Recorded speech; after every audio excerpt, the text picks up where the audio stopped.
Start ಮಾಡ್ಬೋದು Aadya. Jayaram Krishna. First question.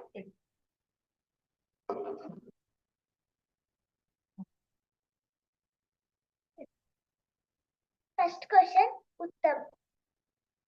ಮಠದ ಮಹಂತರು ಅಖಂಡಾನಂದರಿಗೆ ಏನನ್ನು ಕೊಟ್ಟು ಕಳುಹಿಸಿದರು? ಮಠದ ಮಹಂತರು ಅಖಂಡಾನಂದರಿಗೆ ಒಂದು ಕುದುರೆಯನ್ನು, ಒಬ್ಬ ಮಾರ್ಗದರ್ಶಕನನ್ನು ಕೊಟ್ಟು ಕಳುಹಿಸಿದರು. ಸರಿ ಇದೆ. Next question. ಗೌತಮ್. ಸ್ವಾಮೀಜಿ ಒಬ್ಬರೇ ಪ್ರಯಾಣ ಮಾಡಲು ಇಚ್ಛಿಸಿದರು. ಯಾವ ಯಾವ ಊರುಗಳಲ್ಲಿ ಸ್ವಲ್ಪ ಕಾಲ ಇಬ್ಬರ ಜೊತೆಯಲ್ಲಿ ಪ್ರಯಾಣ ಮಾಡಿದರು? ಸ್ವಾಮೀಜಿ ಒಬ್ಬರೇ ಪ್ರಯಾಣ ಮಾಡಲು ಇಚ್ಛಿಸಿದರು. ಭುಜ ಹಾಗೂ ಪೋರ್ಬಂದರ್ಗಳಲ್ಲಿ ಸ್ವಲ್ಪ ಕಾಲ ಇಬ್ಬರು ಜೊತೆಯಲ್ಲಿಯೇ ಪ್ರಯಾಣ ಮಾಡಿದರು. ಅನಂತರ ಸ್ವಾಮೀಜಿ ಜುನಾಗಢಕ್ಕೆ ಹೊರಟರು. ಸರಿ ಇದೆ. Next question. ನವನಿ. ಸ್ವಾಮೀಜಿ ಜುನಾಗಢಕ್ಕೆ ಹೊರಟ ನಂತರ ಅಖಂಡಾನಂದರು ಯಾವ ಯಾವ ಊರಿನ ಮೂಲಕ ಜಾಮ್ ನಗರದ ಕಡೆಗೆ ಪ್ರಯಾಣ ಮಾಡಿದರು? ಅಖಂಡಾನಂದರು ಕಾಥಿಯಾವಾಡ, ಜಿತ್ಪುರ್, ಗೊಂಡಲ್ ಮತ್ತು ರಾಜ್ಕೋಟ್ ಮೂಲಕ ಜಾಮ್ ನಗರದ ಕಡೆಗೆ ಪ್ರಯಾಣ ಮಾಡಿದರು. ಸರಿ ಇದೆ. Next question. ಅನಿರುದ್ಧ್. 1892 ಜೂನ್ ನಲ್ಲಿ ಜಾಮ್ ನಗರವನ್ನು ತಲುಪಿದ ಅಖಂಡಾನಂದರು ಅಲ್ಲಿ ಯಾವ ವೈದ್ಯರೊಂದಿಗೆ ವಾಸವಿದ್ದು ಏನನ್ನು ಅಧ್ಯಯನ ಮಾಡಿದರು? 1892 ಜೂನ್ ನಲ್ಲಿ ಜಾಮ್ ನಗರವನ್ನು ತಲುಪಿದ ಅಖಂಡಾನಂದರು ಅಲ್ಲಿ 1 ವರ್ಷವಿದ್ದರು. ಅಲ್ಲಿ ತಮ್ಮ ಮಾನವ ಸೇವೆಯ ರೂಪದ ಭಗವತ್ ಸೇವೆಯನ್ನು ಪ್ರಾರಂಭಿಸಿದರು. ಕವಿರಾಜ ಮಣಿಶಂಕರ್ ಎಂಬ ವೈದ್ಯರೊಂದಿಗೆ 4 ತಿಂಗಳ ಕಾಲ ವಾಸಿಸುತ್ತಿದ್ದು ಆಯುರ್ವೇದ ವೈದ್ಯಕೀಯ ಗ್ರಂಥವಾದ ಚರಕಂ ಸಂಹಿತೆಯನ್ನು ಅಧ್ಯಯನ ಮಾಡಿದರು. ಸರಿ ಇದೆ. Next question. ಆದ್ಯ. ವೃದ್ಧರಾದ ಮಹಂತರು ಸ್ವಾಮಿಗಳಿಗೆ ಸಿರಿ ಸರ್ವಸ್ವವನ್ನು ಬಿಟ್ಟುಕೊಡಲು ಮುಂದಾದಾಗ ಅಖಂಡಾನಂದರು ಏನು ಹೇಳಿದರು? ವೃದ್ಧರಾದ ಅವರು ಸ್ವಾಮಿಗಳಿಗೆ ತನ್ನ ಸ್ಥಾನವನ್ನು, ಸಿರಿ ಸರ್ವಸ್ವವನ್ನು ಬಿಟ್ಟುಕೊಡಲು ಮುಂದಾದರು. ಅಖಂಡಾನಂದರು ಹರಿಯುವ ನೀರು ಶುದ್ಧ, ಚಲಿಸುವ ಜಂಗಮ ಶುದ್ಧ ಎಂದು ಹಿಂದೆ ಪದ್ಯವನ್ನು ಉದಾಹರಿಸಿ ಅವರ ಕೊಡುಗೆಗಳನ್ನು ನಿರಾಕರಿಸಿದರು. ಮುಂದಿನ ಪ್ರಶ್ನೆ. ಚಾರ್ವಿ. ಸ್ವಾಮಿ ಅಖಂಡಾನಂದರು ಹೊರಡುವೆನು ಎಂದಾಗ ಶಂಕರ್ ಸೇಠ್ ಏನೆಂದು ಒತ್ತಾಯ ಮಾಡಿದನು? ಶಂಕರ್ ಸೇಠ್ ದಯವಿಟ್ಟು ಇಲ್ಲಿಯೇ ಉಳಿಯಿರಿ, ನನ್ನ ಭೂಮಿಯಲ್ಲೇ ರಾಮಕೃಷ್ಣ ದೇವಾಲಯವನ್ನು ಕಟ್ಟಿ ಕೊಡುತ್ತೇನೆ ಎಂದು ಒತ್ತಾಯ ಮಾಡಿದರು. ಸರಿ ಇದೆ. Next question. ತನು. ಚಂಡು ಭಟ್ಟರ ವ್ಯಕ್ತಿತ್ವದ ಬಗ್ಗೆ ವಿವರಿಸಿ. ಅಖಂಡಾನಂದರು ಆ ನಂತರ ಜುಂಡು ಭಟ್ಟರ ಮನೆಗೆ ಹೋದರು. ಡಾಕ್ಟರ್ ಭಟ್ಟರು ಒಳ್ಳೆಯ ವೈದ್ಯರು, ತುಂಬಾ ಆಧ್ಯಾತ್ಮಿಕ ಮನುಷ್ಯ. 70 ವರ್ಷವಾಗಿದ್ದರೂ ಶಕ್ತಿವಂತರಾಗಿದ್ದರು, ಚುರುಕಾಗಿದ್ದರು. ಬಡವರಿಗೆ ಅವರು ಪುಕ್ಕಟೆಯಾಗಿ ಔಷಧ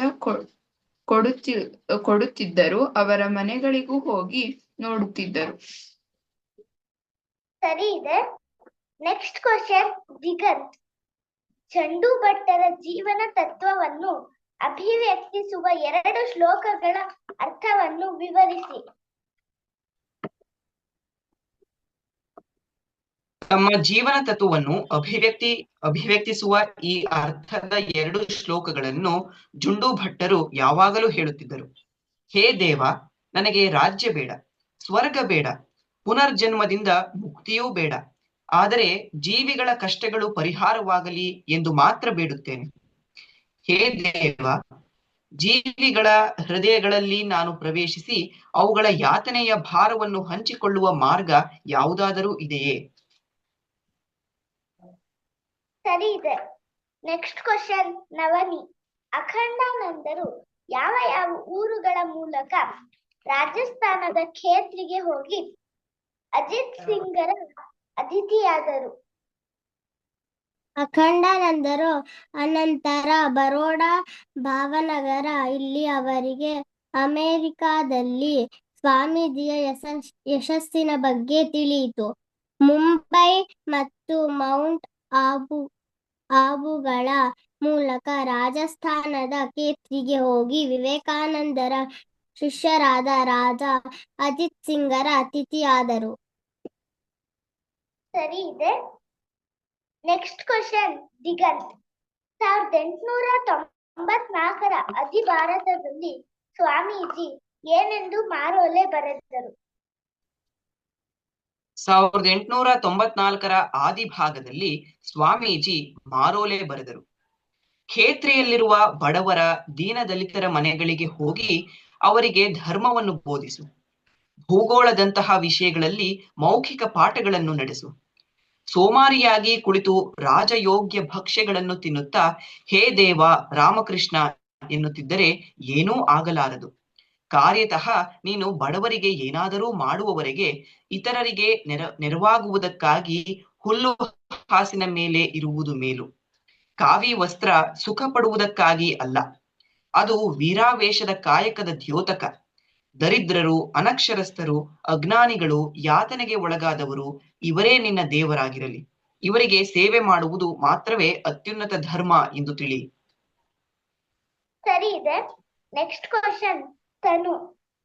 ಖೇತ್ರಿಯ ಮಹಾರಾಜರು ತಮ್ಮ ರಾಜ್ಯದಲ್ಲಿ ವಿದ್ಯಾಭ್ಯಾಸದ ಅಭಿವೃದ್ಧಿಗಾಗಿ ಎಷ್ಟು ರೂಪಾಯಿಗಳ ಅನುದಾನವನ್ನು ಕೊಡತೊಡಗಿದರು? ಖೇತ್ರಿಯ ಮಹಾರಾಜರು ತಮ್ಮ ರಾಜ್ಯದಲ್ಲಿ ವಿದ್ಯಾಭ್ಯಾಸದ ಅಭಿವೃದ್ಧಿಗಾಗಿ ವಾರ್ಷಿಕ 5,000 ರೂಪಾಯಿಗಳ ಅನುದಾನವನ್ನು ಕೊಡತೊಡಗಿದರು. ಸರಿ ಇದೆ. Next question Aniruddh. ಸಾಮಾನ್ಯವಾಗಿ ಯಾರ ಮಾತನ್ನು ಜನ ಕೇಳುತ್ತಾರೆ?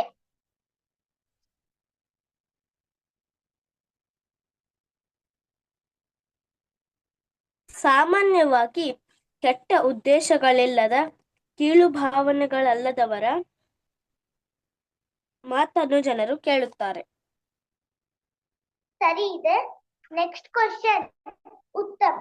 ಖೇತ್ರಿಯನ್ನು ಬಿಟ್ಟ ಮೇಲೆ ಅಖಂಡಾನಂದರು ಯಾವ ಯಾವ ಸ್ಥಳಗಳಿಗೆ ಭೇಟಿ ಕೊಟ್ಟರು?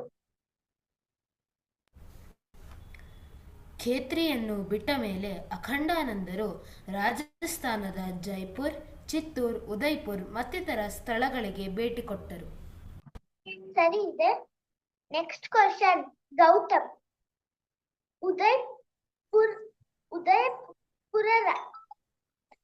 ಉದಯ್ಪುರದ ರಾಜನಿಗೆ ಏಕೆ ಕೋಪ ಬಂದಿತು? ಬಡವರಿಗೆ ಭೋಜನವಾಗದ ಹೊರತು ತಾವು ರಾಜಗುರುಗಳಿಂದ ಆಹಾರ ಪರಿಗ್ರಹಿಸುವುದಿಲ್ಲ ಎಂದು ಅಖಂಡಾನಂದರೊಂದಿಗಾದ ಉದಯಪುರದ ರಾಜನಿಗೆ ಕೋಪ ಬಂದಿತು. ಸರಿ ಇದೆ. ನೆಕ್ಸ್ಟ್ ಕ್ವಶನ್ ಆದ್ಯ. ಅಖಂಡಾನಂದರು ಬಯಸಿದ್ದು ಶಾಂತ ತಪೋ ಜೀವನವನ್ನಾದರೂ ಯಾವುದು ಭಗವದಿಚ್ಛೆಯಾಗಿತ್ತು? ಅಖಂಡಾನಂದರು ಬಯಸಿದ್ದು ಶಾಂತ ತಪೋ ಜೀವನವನ್ನಾದರೂ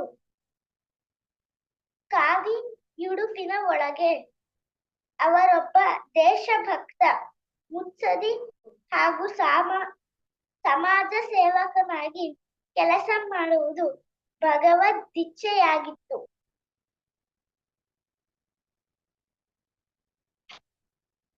Next question, Charvi.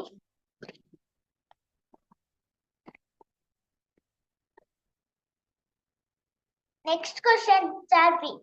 1895ರ ಕೊನೆಯಲ್ಲಿ ಅಖಂಡಾನಂದರು ಯಾವ ಯಾವ ಸ್ಥಳಗಳ ಮೂಲಕ ಅಲಂ ಬಜಾರ್ ಮಠಕ್ಕೆ ಹಿಂದಿರುಗಿದರು? 1895ರ ಕೊನೆಯಲ್ಲಿ ಅಖಂಡಾನಂದರು ದೆಹಲಿ, ಎಟಾವಾ, ಅಲಹಾಬಾದ್, ವಾರಣಾಸಿಗಳ ಮೂಲಕ ಆಲಂ ಬಜಾರ್ ಮಠಕ್ಕೆ ಹಿಂದಿರುಗಿದರು. ಸರಿ ಇದೆ. Next question, Uttam. ಅಖಂಡಾನಂದರು ಅಲಂ ಬಜಾರ್ ಮಠದಲ್ಲಿ ಏನೆಂದು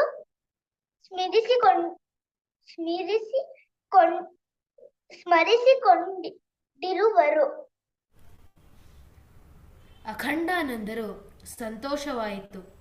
ಅಖಂಡಾನಂದರು ಆನಂತರ ಸ್ಮರಿಸಿಕೊಂಡರು.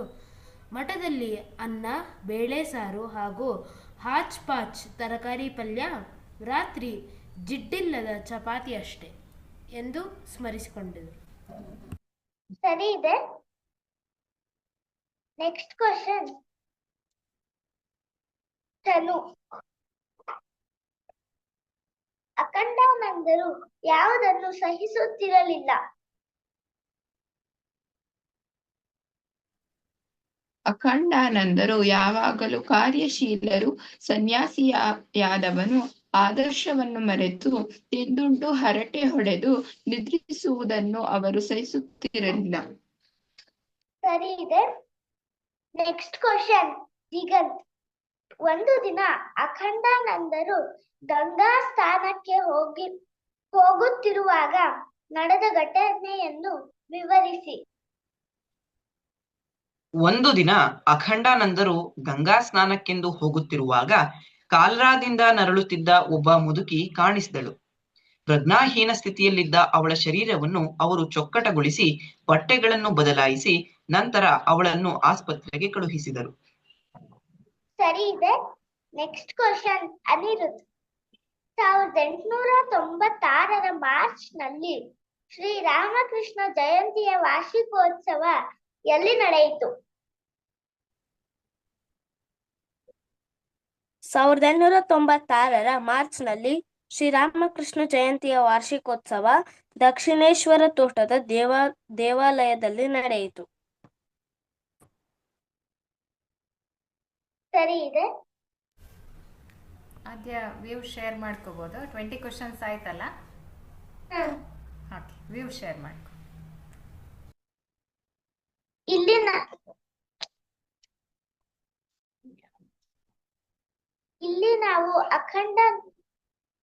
ನಾವು ಅಖಂಡಾನಂದರು ಒಂದು ಸಲ ದೇವಸ್ಥಾನದ ಮಹಂತರು ಅವರು ಸಿರಿಸತ್ವವನ್ನು ಬಿಟ್ಟು ಬಂದಾಗ ಹರಿಯುವ ನೀರು ಶುದ್ಧ, ಚಲಿಸುವ ಜಂಗಮ ಶುದ್ಧ ಎಂದು ಹೇಳಿ ಅದನ್ನು ನಿರಾಕರಿಸುವುದನ್ನು ಕಾಣಬಹುದು.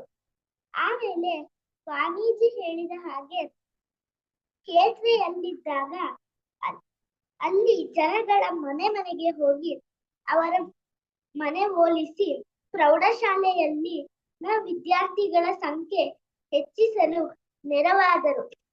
ಬಡ ಹುಡುಗರಿಗೆ ಪುಸ್ತಕ ಕೊಡಲು ಹಣವನ್ನು ಒದಗಿಸಿದರು.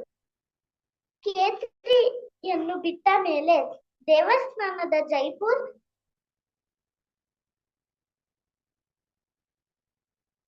ರಾಜಸ್ಥಾನ್, ಉದಯ್ಪುರ್ಗಳನ್ನು ಕೂಡ ಶಾಲೆ ತೆರೆಯುವಂತೆ,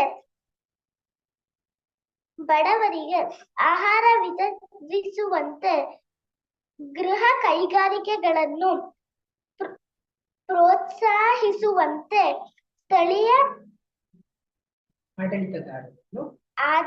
ಆಡಳಿತಗಾರರನ್ನು ವಿನಂತಿಸಿಕೊಂಡರು. ಹೀಗೆ ಅಖಂಡಾನಂದರು ಒಬ್ಬ ಸನ್ಯಾಸಿಯಾಗಿ ದೇಶಭಕ್ತಿ, ಮುತ್ಸದ್ದಿ ಹಾಗೂ ಸಮಾಜ ಸೇವಕರಾಗಿ ಕೆಲಸ ಮಾಡಿದರು. ಜಯರಾಮ್ ಕೃಷ್ಣ. ಜಯರಾಮ್ ಕೃಷ್ಣ ಆದ್ಯ, ತುಂಬ ಚೆನ್ನಾಗಿ ಕ್ವಶನ್ಸ್ ಪ್ರಿಪೇರ್ ಮಾಡಿದ್ದೀರಾ. ಸೆಲೆಕ್ಟೆಡ್ ಪಾಯಿಂಟ್ಸ್ನೆಲ್ಲ ಚೂಸ್ ಮಾಡಿಕೊಂಡು ಕ್ವಶನ್ಸ್ ಮಾಡಿದ್ದೀರಾ, ಧನ್ಯವಾದಗಳು. ಹಾಗೆ ವ್ಯೂಸು ಅಷ್ಟೇ ಒಳ್ಳೆ ಪಾಯಿಂಟ್ನೇ ಸೆಲೆಕ್ಟ್ ಮಾಡ್ಕೊಂಡಿದ್ಯಾ. ನಾವಿಲ್ಲಿ ನೋಡ್ಬೋದು ಸ್ವಾಮಿ ಅಖಂಡಾನಂದರು ಅವರು ಆ್ಯಕ್ಚುಲಿ ದೇಶಭಕ್ತರಾಗೋದು ಅಥವಾ ಸಮಾಜ ಸೇವಕ ಆಗಬೇಕು ಅನ್ನೋದು ಅವ್ರದ್ದು ಇಚ್ಛೆನೇ ಇರಲ್ಲ.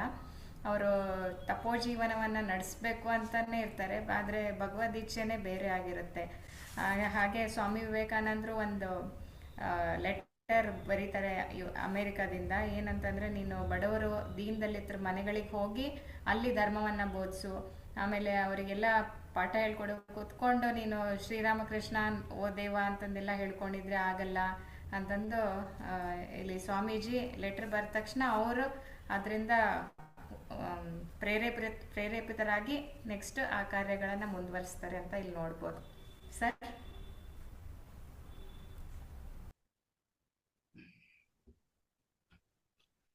ಜಯರಾಮ್ ಕೃಷ್ಣ, ತುಂಬ ಚೆನ್ನಾಗಿತ್ತು ಅದ್ಯ, ಖುಷಿ ಆಯಿತು.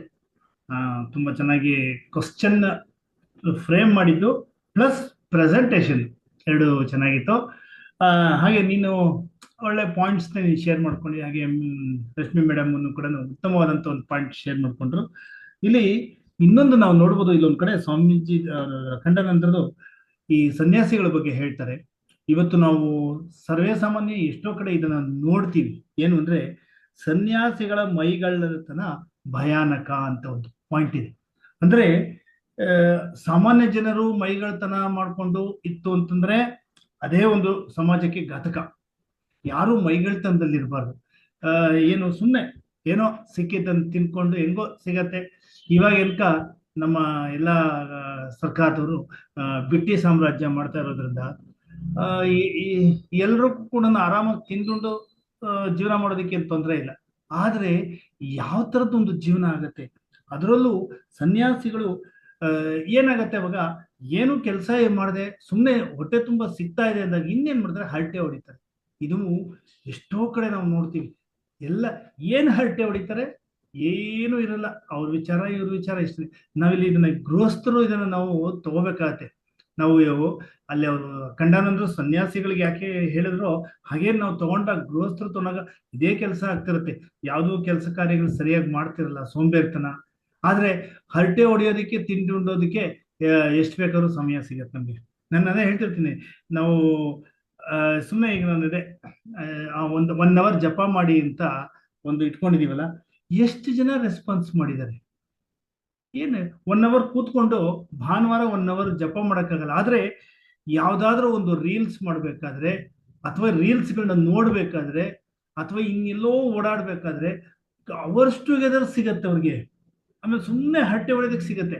ಆದ್ರೆ 1 hour ಬಂದಲ್ಲಿ ಜಪ ಮಾಡೋಣ, ಎಷ್ಟು ಚೆನ್ನಾಗಿರುತ್ತೆ ಆ ಮನಸ್ಥಿತಿ. ಅದು ಯಾರದನ್ನ ಅನುಭವಿಸಿರ್ತಾರೋ ಇದೆಲ್ಲ ನೋಡಿ, ಯಾವುದು ನಾವು ಇವಾಗ ಮಾಡ್ತೀವಲ್ಲ ಇವೆಲ್ಲರನ್ನು ಈ ಪ್ರಾಪಂಚಿಕದ್ದು ಒಂದು ಏನೊಂದು ಖುಷಿ ಇದೆಯಲ್ಲ ಇದು ಕ್ಷಣಿಕ. ಆದ್ರೆ ಭಗವಂತನ ಸ್ಮರಣೆ ಮಾಡೋದು ಆನಂದ ಇದೆಯಲ್ಲ ಅದು ಯಾವಾಗ್ಲೂ, ಇದು ಯಾವಾಗ ಗೊತ್ತಾಗತ್ತೆ ಅಂತಂದ್ರೆ ನಮ್ದು ಕೊನೆ ಸ್ಟೇಜಲ್ಲಿ ಗೊತ್ತಾಗತ್ತೆ. ಓ ನಮ್ಗೆ ಆ ಸ್ಥಿತಿನೇ ಇಲ್ವಲ್ಲ ಅಂತ. ಅದಕ್ಕೆ ಆ ಒಂದು ಚಿಕ್ಕ ವಯಸ್ಸಿಂದಾನೇ ನಮ್ಮಲ್ಲಿ ಆ ಥರ ಒಂದು ಮೈಗಳ್ತನ ಹೊಟ್ಟೋಗ್ಬೇಕು. ಯಾವಾಗ್ಲೂ ಏನಾದ್ರೂ ಒಂದು ಕೆಲ್ಸಕ್ಕೆ ಬಾರ್ದು. ಅದರಲ್ಲೂ ಅಖಂಡಾನಂದರು ನೋಡಿ, ಯಾವಾಗ್ಲೂ ಸ್ವಾಮೀಜಿ ಅವ್ರು ಬರೆದ್ರೆ ಅವ್ರಿಗೆ ಇಷ್ಟ ಇಲ್ಲದೆ ಇದ್ರು ಕೂಡ ಅವರು ಒಂದು ಜನಸೇವೆ ಮಾಡಕ್ಕೆ ಹೋಗ್ತಾರೆ. ನೀವು ಎಲ್ಲಾ ಡೈರೆಕ್ಟ್ ಡಿಸೈಪಲ್ಸು ಶ್ರೀರಾಮಕೃಷ್ಣ ಗುರಿ ಭಕ್ತರು ನೋಡಿ, ಪ್ರತಿಯೊಬ್ಬರಲ್ಲೂ ಇದು ಇದ್ದೇ ಇರುತ್ತೆ. ಏನೋ ಒಂದು ಜನಸೇವೆಗೆ ಹೊಸ ತಮ್ಮನ್ನು ಮೀಸಲಾಗಿ ಇಟ್ಕೊಂಡಿದ್ದಾರೆ. ಏನು ನಮ್ಮ ಸ್ವಾಮೀಜಿ ಹೇಳೋರು, ನೀನು ಎಲ್ಲರಿಗೂ ಹೋಗಿ ಜನಸೇವೆ ಮಾಡಕ್ ಆಗದೆ ಇದ್ರು ಕೂಡ ನೀನೊಬ್ಬ ಉತ್ತಮ ವ್ಯಕ್ತಿಯಾಗಿ ಸಮಾಜದಲ್ಲಿ ದೊಡ್ಡ ಜನಸೇವೆ ಅಂತ.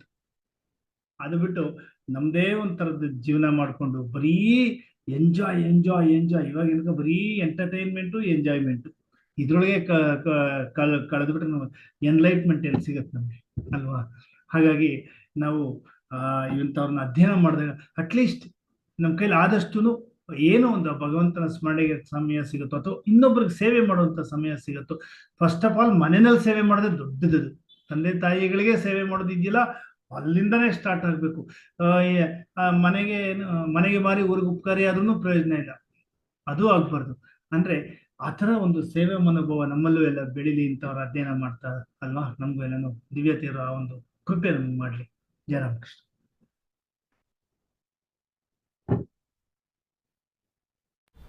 ಜಯರಾಮ್ ಕೃಷ್ಣ ಸರ್, ಧನ್ಯವಾದಗಳು. ಜೈಕಾರದೊಂದಿಗೆ ಇವತ್ತಿನ ಕ್ಲಾಸನ್ನು ಸಂಪನ್ನಗೊಳಿಸೋಣ. ಓಂ ಪ್ರಿಯತಾಂ ಪುಂಡರೀಕಾಕ್ಷಃ ಸರ್ವಯಜ್ಞೇಶ್ವರೋ ಹರಿಃ ತಸ್ಮಿನ್ ತುಷ್ಟೇ ಜಗತ್ತುಷ್ಟಂ ಪ್ರೇಣಿತೆ ಪ್ರೇಣಿತಂ ಜಗತ್. ಹರಿಃ ಓಂ ತತ್ಸತ್.